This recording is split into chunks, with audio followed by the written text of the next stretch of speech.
Dirut RSUD Subang, Dr. Ahmad Nasuhi. Selamat malam, dokter. Selamat malam.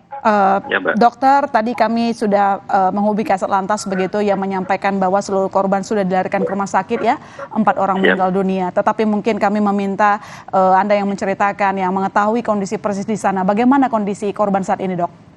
Ya, terima kasih. Kami juga sangat prihatin dengan kejadian ini. Ini merupakan kejadian yang berulang. Ya, jadi pernah di 2019 dari Depok juga waktu itu perpisahan bidan. Ya, meninggalnya juga banyak dan kecelakaan tunggal. Dan ini terulang di daerah yang dekat di situ juga. Jadi sekarang informasi yang kami dapatkan kerjasama dengan Dinas Kesehatan Kabupaten Subang akan dikirim ada 9 jenazah ke RSUD Subang, dan untuk yang luka ringan itu ada 20 orang itu dibawa ke puskesmas terdekat, yaitu di Puskesmas Palasari di Ciater, Mbak. Oke, baik tadi. Dan kami sudah ini bekerjasama dengan Dinas Kesehatan mempersiapkan lokasi untuk penerimaan pasien-pasien atau korban tersebut. Untuk yang luka ringan di Puskesmas Palasari, Jalan Cagak, dan kemudian di klinik Tabak Mekar. Kemudian yang luka berat dan yang meninggal dibawa ke Rumah Sakit Perkebunan SDP dan Rumah Sakit Hamori, dan termasuk untuk jenazah dibawa ke RSUD Subang. Itu, Mbak. Oke, kalau dikonfirmasi lagi Pak, berarti korban meninggal ada 4 ya Pak? 9, Mbak. 9 yang meninggal dunia. Kalau yang dirawat di RSUD Subang ada berapa Pak? Saat ini sedang menunggu kami, Mbak. Oh, masih menunggu. Jadi memang betul ini evakuasinya agak sulit. Jadi kita hanya yang ringan-ringan bisa dibawa ke Puskesmas Palasari yang terdekat dengan TKP. Nah, yang berat-berat ini kita sedang menunggu. Dan sudah dapat informasi dari teman kami dari Kepala Dinas Kesehatan. Ada 9 jenazah yang akan dibawa ke RSUD Subang. Dan kami sudah mengontak Kepala Dinas Kesehatan Kota Madya Depok, dan rencananya memang akan siap membantu untuk evakuasi juga dari Subang ke Depok, Pak.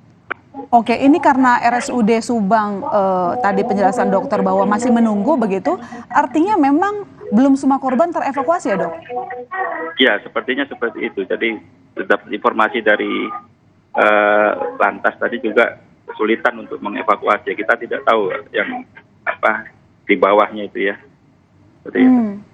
Dari mungkin lebih jelas lagi, Dok, yang diceritakan kepada dokter, kesulitannya apa ya kira-kira? Kalau kami tidak tahu secara pasti ya, Mbak, ya, karena posisi kami jauh dari TKP. Tapi yang jelas kami siap untuk menerima korban-korban tersebut.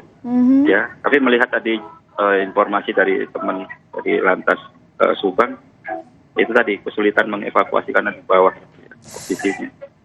Oke. Tetapi RSUD sudah dapat memastikan bisa menangani seluruh korban ya, Dok, karena kan jumlah korbannya tidak sedikit ya? Ya, kami siap untuk bekerja sama ya, dan kita siap untuk membantu para korban ini. Mudah-mudahan tidak banyak yang meninggal dan juga luka berat. Ya, kami siap kalau ada terjadi sesuatu, karena kita sudah koordinasi 3 rumah sakit di Kota Subang untuk mensupport itu. Oke, 3 rumah sakit apa saja, Dok? Ya. Boleh dijelaskan Rumah lagi? Sakit Umum Daerah Subang, Rumah Sakit Perkebunan, dan Rumah Sakit Hamori. Dan Kamori ya? Kamori, ya. Dan ini nanti dipecah ya jumlah korbannya untuk ditangani setiap rumah sakit begitu ya? Karena kebetulan juga situasi di IGD kami ini lagi crowded, banyak pasien juga.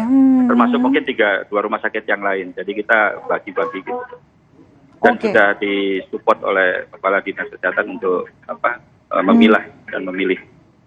Oke, Dok, karena tadi kan disampaikan oleh dokter di awal tadi bahwa peristiwa serupa pernah terjadi ya di tahun 2019 begitu. Mungkin bisa disampaikan penanganan yang paling tepat harus dilakukan saat ini seperti apa? Yang paling penting jangan terlambat untuk mengevakuasi korban.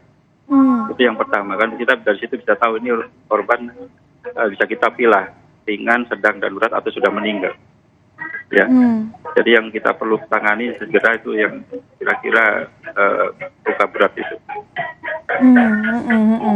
Iya, supaya kita berhitung dengan waktu juga. Oke. Dok, karena ada 3 rumah sakit yang akan menangani korban kecelakaan, Dok. Iya. Mungkin kalau dari RSUD Subang tadi disampaikan crowded begitu, tetapi sudah ada koordinasi dengan 2 rumah sakit lainnya. Apakah mereka siap begitu untuk menerima para korban, Dok? Siap, ya. Sudah kita dibantu oleh Kepala Dinas Kesehatan Kabupaten Subang, Dr. Maksi. Ya. Dok, ini kan korbannya